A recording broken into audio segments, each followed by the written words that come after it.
Hockey skaters and goalies around the world, and welcome back to another edition of the Ride to the Rink. It is Lee with you today, and today I'm going to talk about something that I feel like I have been saying to every team I have coached at every youth level, 18U all the way down to 6U, and it's something you all hear a lot, but I want to talk to you in a way that hopefully will inspire you to do this a little bit more at your games and your practices. The word of the day is communication.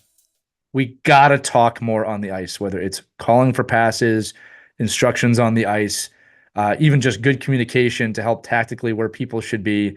We're seeing it across the board. There is a lack of communication in hockey today. We know the reasons why, and none of it's your fault, okay? When I was growing up, we didn't have cell phones and social media. We had to communicate. We had to be on the phone.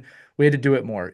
Where you're at right now in your life, you've been gifted a lot of great technology, and I love it too, okay? But one of the side effects of having so many screens and text messaging and social media is that we communicate less verbally and more with our thumbs or our fingers on a screen. And the result of that is less verbal communication in sports, in this case, on the ice.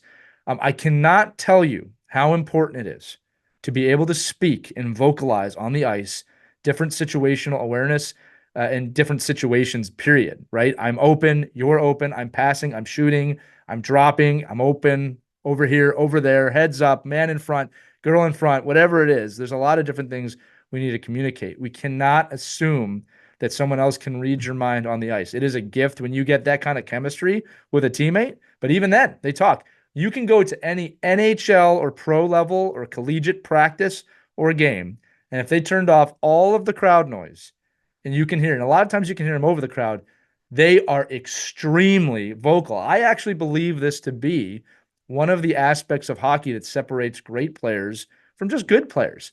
They communicate, they talk. You can even have a secret language on the ice if you want to get creative with this. I had a teammate one time that knew when I said shoot, it meant pass, and when I said pass, it meant shoot for a rebound. We had that understanding, and it would throw other teams off. But other things too, I see it all the time where an opposing player will get behind the defense, and I might hear the coach screaming, there's someone behind you, but nobody on the ice is saying anything to their teammate of, hey, one back, get beneath that player. Practice is where you can get this done. Every drill you do where a pass is received, a pass is made, you should be talking. When you're shooting, you should be saying, got to get my own rebound. Go for the rebound.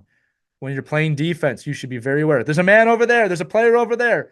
Step up, move up. Learn the language of hockey. You can ask your coach, when should I be vocal? You can ask your parents, do you think I should say something here? But like most things in the game, communication is a skill set. It's one you want to learn. Believe me, look, I've had players say, well, that player never passes to me. I go, well, do you ever shout that you're open? And sometimes I hear back, well, they should know that. It's not the way it works. Maybe they should. But the idea is this: hockey is a very fast-paced game. There's a lot going on during the game. It's very possible a player might not see you open, but it helps a lot when you know that they're there and you know that they're behind you. Or that, I've been on situations where kids on a breakaway, and they think there's a player half a stick length away, and they're more like 3 stick lengths away. You're gone. You're open. Take the shot. You're on a breakaway.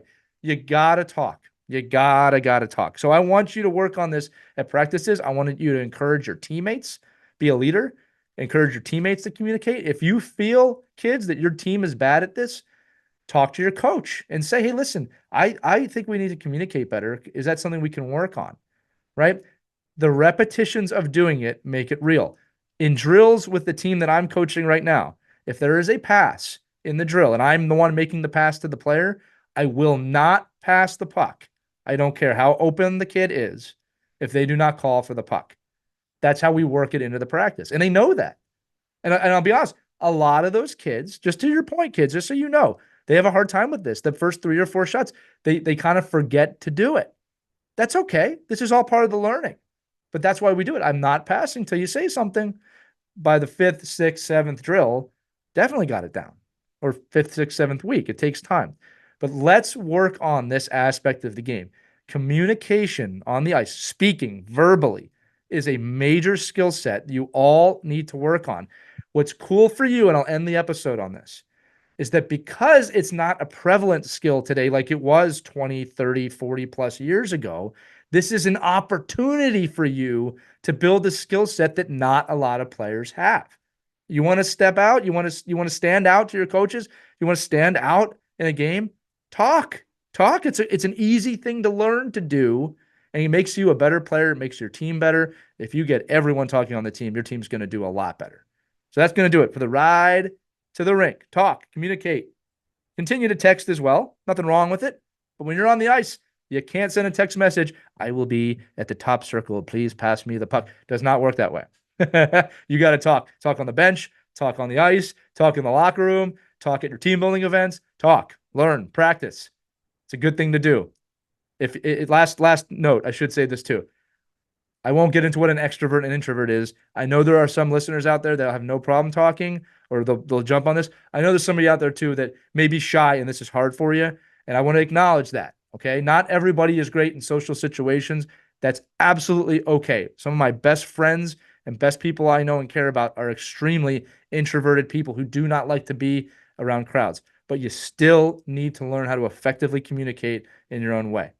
No matter what side of that spectrum you're on, I believe in you. You should too. Let's communicate together. Remember, kids, you can always communicate with me. You can send me an email at team@ourkidsplayhockey.com. Or if you're listening to this, look beneath the description. There's actually a link there now. You can tap that and text to us any questions you have. So if there's something you want me, Mike Christie, or one of our guests to talk about on the ride to the rink, check out that link. Let us know. We are here for you. With that said, have the best week ever. Enjoy your hockey. Enjoy your friends. Enjoy the games. Enjoy the practices. We'll see you next time on the ride to the rink. Skate on.